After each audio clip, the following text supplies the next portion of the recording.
get you up to speed on the latest in sports. I'm Sean Yao. Switzerland spoiled the debut of the Philippines in the FIFA Women's World Cup 2-0. Early in the first half, the Filipinos were doing pretty well, defending the ball despite not getting a lot of chances offensively. But the Swiss earned a penalty kick off of a foul from the Philippines. Ramona Bachmann then calmly drained the spot kick for a 1-0 lead.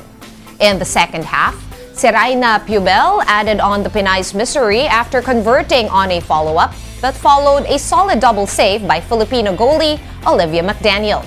The Philippines will try to bounce back against co-host New Zealand on Tuesday, July 25 at 1:30 p.m. And co-hosts New Zealand and Australia both opened their FIFA Women's World Cup campaigns with victories.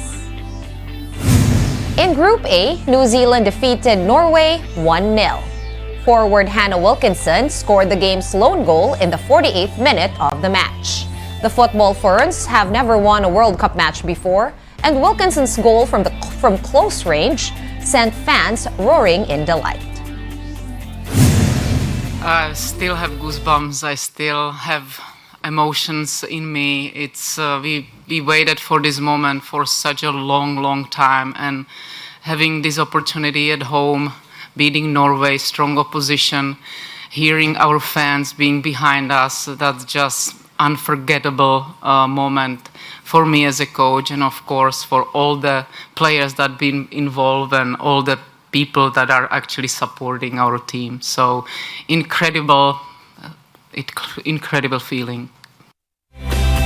And in Group B, Stephanie Catley found the back of the net for the only goal in Australia's win over Ireland. The team found a way to win without captain Sam Kerr, who is out with a calf injury.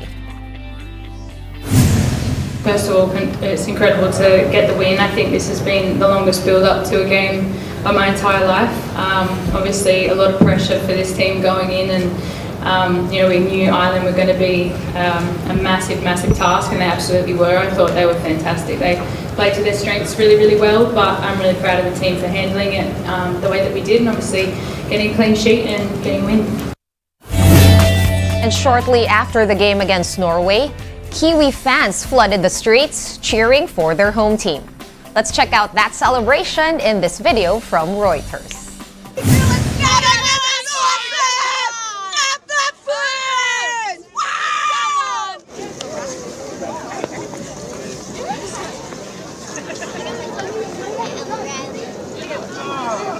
Yeah, this is amazing. To get their first win at home while they're hosting, this is just, it's a moment in history. To be honest, I thought we were gonna get whipped, so I was pleasantly surprised. It was 1-0, and then there was actually really good defensive play from the Norway team. So like I said, both me and my boy and the rest of the crowd around us were on the edge of our seats. It was amazing. We're taking a quick time out. The game on One News Now will return after this. Stay tuned.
You're still watching the game on One News Now. I'm Sean Yao.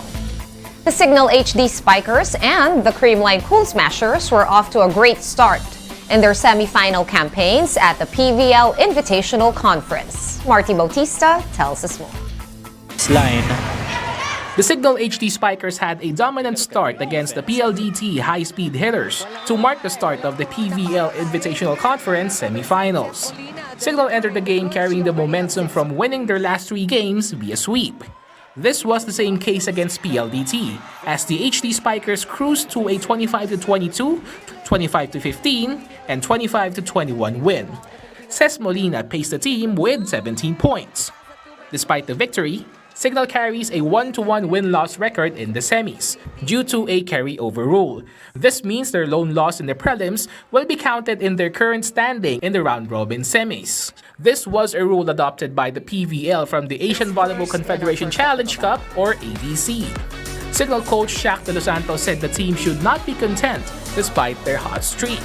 Siyempre, hindi kontento dun sa ipapakita kasi yung level ng labanan pataas eh. Good sign siya, pero hindi siya ibig sabihin magiging okay na yung lahat. Kumbaga, mas kailangan pa namin paghandaan yung mga susunod pa dahil yun yung mas magiging mahirap. Meanwhile, the second game between powerhouse teams Creamline Cool Smashers and F2 Logistics Cargo Movers went the distance. Both teams alternately won the first 4 sets of the gut-wrenching matchup. But F2 seemed gassed in the 5th frame, enabling Creamline to pull away for good. Final score for the Cool Smashers, 12-25, 25-15, 23-25, 30-28, and 15-7. Gemma Galanza notched 20 points to lead the defending champs. Eliza Valdez posted her best game since returning from a knee injury, tallying 17 markers. Every conference, pag naglalaban ng F2 tsaka Creamline talagang pahirapan din. Siyempre masaya kami, nakakuha namin panalo kasi lahat ng games sa semis napaka-importante eh. Na nag-deliver sila lalo na sa mga crucial point ng games. Semis action of the PVL Invitational Conference resumes on Saturday at the Full Sports Arena. It begins at 11:30 in the morning when F2 faces PLDT. Creamline and Cignal's matchup, meanwhile, is slated at 4 p.m. While at 6:30, guest teams King Backpack Ni Women from Vietnam and Japanese squad Kurashiki Ablaze take on the court. Catch the games on One Sports and One Sports Plus. In basketball, Kai Sotto has joined Gilas Pilipinas' practice session. This is the first time that the Pinoy big man took part in the national team's training after his campaign at the NBA Summer League. Sotto, though, did not suit up for Gilas' game against the Ateneo Blue Eagles at the Moro Lorenzo Gym in Kalayaan. He is reportedly still nursing a back injury, which also hampered his play in the NBA Summer League games. So far, among Gilas' 20-man pool for the FIBA World Cup, only Phil Am Utah Jazz guard Jordan Clarkson has yet to show up in team practice.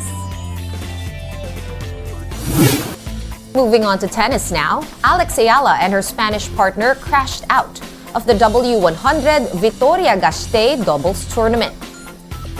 Eala and Spain's Marina Ribera lost to France's Estelle Casino and Latvia's Diana Marcinkevica 7-5, 1-6, and 11-9. Both pairs went back and forth in the extended last set, but the French-Latvian tandem managed to pull off 2 straight points to seal the victory. Eala and Ribera were coming off a rousing upset of Indian duo Ankita Raina and Prarthana Tombare. In singles play, Eala won against China's Mi Tianmi 6-3, 5-7, and 6-0. The 18-year-old will next face off with Spain's Lucia Llorca in the quarterfinals later tonight. And in India, one billionaire's support has become instrumental in the rising popularity of an ancient Indian sport called Kabaddi. Anand Mahindra explains how he founded his own sports league in this Bloomberg video. I was being asked, why don't you buy a cricket team? And to be honest, I just don't find it very exciting to simply make a vanity move, spend a lot of money, buy a team, then spend the rest of your season chewing your fingernails. I said it's much more fun to create a league and then take maybe an Indian sport and give it a kind of professional sheen and potential. So that's when my mind went back to Kabaddi, because it's a rural sport. Then I just thought we would emulate the IPL and involve the rural population. So I went to my brother-in-law, Charu Sharma, who was a sports anchor. And I said, look, I don't have the time to do this, but I will bankroll it, and will you come in and just execute this model? Interesting man called Uday Shankar was in charge of Star Sports at that time. He met me in New York and he told me this could be the next biggest sport after cricket in India.